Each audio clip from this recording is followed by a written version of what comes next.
Everybody, happy Monday.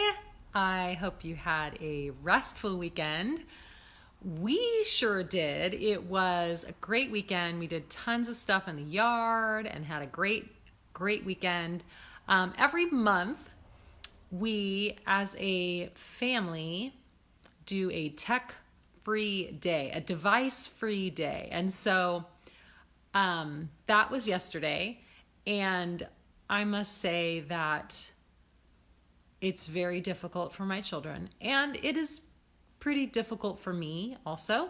My husband has no problem at all because he could live with a landline and not have a phone at all. So we had our device-free day yesterday, and we did a few things that I've never done before. One was we went to the beach and we played hide and seek in the sand dunes, and that was pretty fun. So that was part of our tech-free day, and we also went and got cinnamon rolls and then came back and watched church while we ate cinnamon rolls, and I've never done that before either. So that was fun. We did some projects in the yard and played a bunch of grass volleyball, which is totally my favorite because I love volleyball. And my son is playing, well, he's not playing right now, but he was playing on the high school team right before everything got shut down. And so we've been playing a ton with him. So that was great. So we had a really great weekend. And let's see, what did you do this weekend? Have you ever thought of doing a device-free day? I must tell you, it's really hard. Basically what happens is anything that involves a screen of any kind is off limits for the whole day. So that's no phones, no TVs, no computers, no anything. And when we leave the house, I do bring my phone just in case there's an emergency. But honestly, I don't check it, and it's really tempting to check it. But I don't. And so, I pulled up my phone this morning and there's 42 emails and a whole bunch of calls and a whole bunch of texts that just didn't get answered. And it's interesting. Sometimes we feel like we have to get back to people and we have to clear out those emails. I never have an unread email. I'm one of those people where it's always 0. But you do a tech-free day and you realize that you don't have to do a lot of things that we think we have to do. And I think it's funny because right now, during this time of us all staying home, and there's so many things that we're not doing that we feel like we've always felt like we need to do. And I guess we don't. So that was our weekend. I'm ready for Monday. I was ready to look at my phone, I must say. And so it's Monday, and here we are, another week of shelter at home. Is that what it's called? Shelter in place, whatever it's called. And we're doing it, and we're doing great. So everything's good here. My husband is still going into work every day, and that's totally going fine. He has his own office. He doesn't have to touch a door to get there. He just walks straight through, and so he feels really safe. He doesn't have really much interaction with anybody during the day except for over jabber or whatever they do. It's Monday. How are you? I hope you're great and looking forward to this week. So today we start on season 5. Yes, season 5. I've already done 4 seasons, watched 1 episode from each season, and then wrote a devotional for you to go with that episode. We're going to make it up to 10.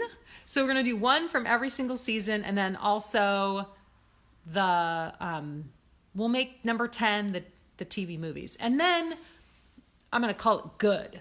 So we're on season 5. We're halfway there today. And a lot of you guys know that Season 5 is when baby Grace first enters the scene. Brenda and I, our very first episode is season 5, As Long as We're Together. And that is our first episode ever. And that's when it all started. So I love season 5. Season 5 is really great. And my favorite episode of all time comes from season 5. And it is Dance With Me. And I love this episode. It's like my total favorite. And a lot of people go, why? I don't know what it is. I love Toby No. I love his character in this. I love searching for love and he'll do anything to get it. I just think it's amazing. I love it. So that's season 5. Dance With Me is my favorite episode. The other thing that's really cool is that I love this scene that I have with Toby No, and it's when Toby No is telling Grace all about all of his woman troubles, and she's just oblivious, kind of sitting there like, why are you telling me this? I don't know, 9 or 10 months old. And when I had my son, I had a really, really long labor, like 30 hours of labor. And we had a bunch of names kind of picked out. And after he was born, and my husband looked at me and he said, sweetie, you can name this kid whatever you want. And I said, his name is Toby, after Toby No. And so I don't know what it is. I love this episode, but we are not going to do this episode today because this is probably one of my favorite episode and one of my favorite devotionals that I wrote. And so I'm going to read it to you. I'm going to pick a different episode for today. But this episode it's called Copycat Love.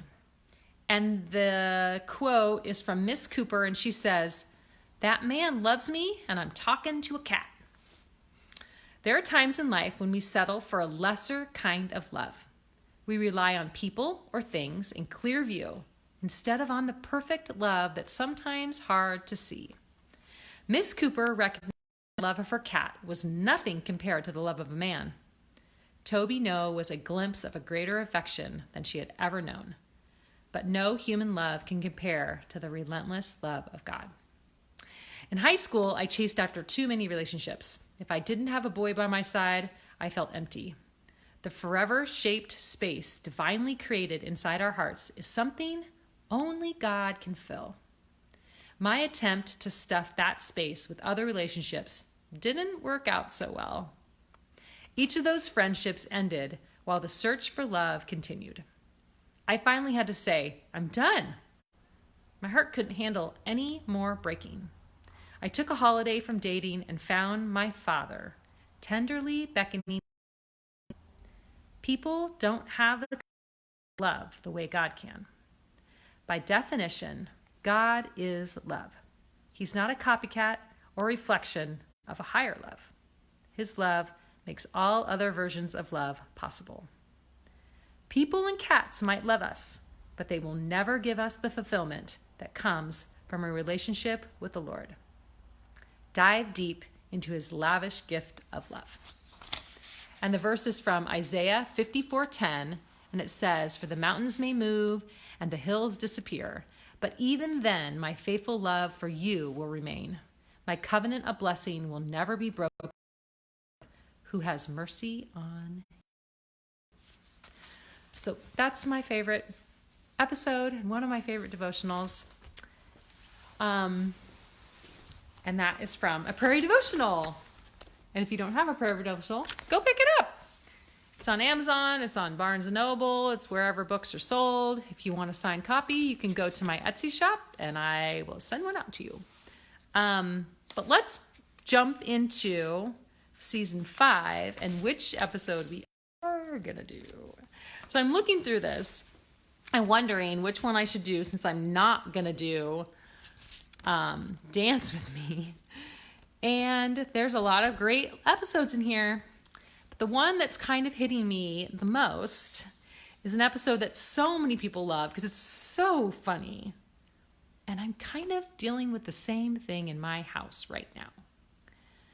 The episode is Men Will Be boys.